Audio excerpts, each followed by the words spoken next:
زینب ایک بہادر پاکستانی عورت اپنے گاؤں کے چھوٹے سے کچے گھر کے باہر کھڑی ہے۔ وہ شال کے ساتھ پگڑی نما دوپٹہ پہنے ہوئے ہے اور مضبوط اور اعتماد لگ رہی ہے۔ زینب صبح سویرے کھیتوں کی طرف جاتی ہے جہاں وہ سرسبز کھیتوں میں کام کر رہی ہے۔ زینب اپنے چھوٹے بہن بھائیوں اور بچوں کی تعلیم اور حفاظت کا خیال رکھتی ہے۔ گاؤں میں کچھ چور آئے اور لوگوں کی چیزیں چرانے لگے۔ گاؤں والے خوف زدہ ہیں۔ زینب نے خوف کی بجائے حوصلہ دکھایا اور گاؤں والوں کو اکٹھا کیا۔ زینب نے چوروں کا منصوبہ بھانپ کر گاؤں والوں کے ساتھ حکمت عملی اپنائی۔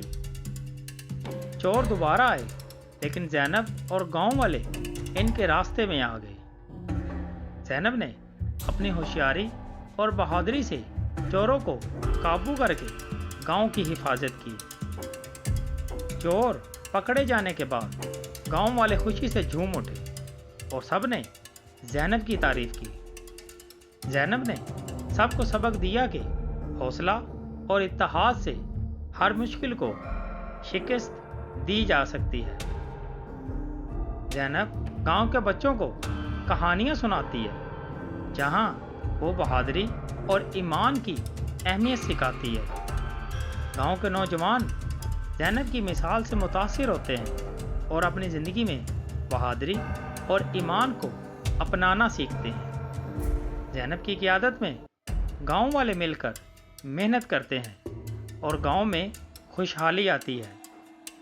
زینب ہر شام سورج غروب ہونے پر اپنی محنت اور بہادری پر فخر محسوس کرتی ہے۔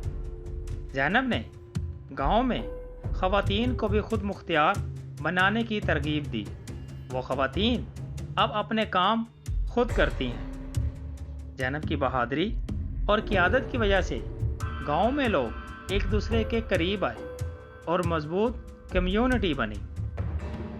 زینب ہر دن سب کو یہ سکھاتی ہے کہ خوف کی بجائے ایمان اور حوصلہ اختیار کرنا چاہیے۔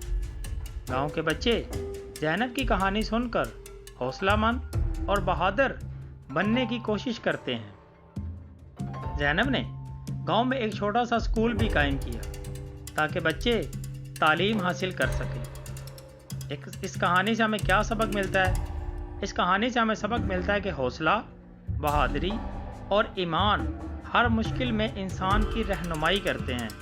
جو خوف کی بجائے حوصلے کا انتخاب کرتا ہے وہ ہمیشہ کامیاب ہوتا ہے۔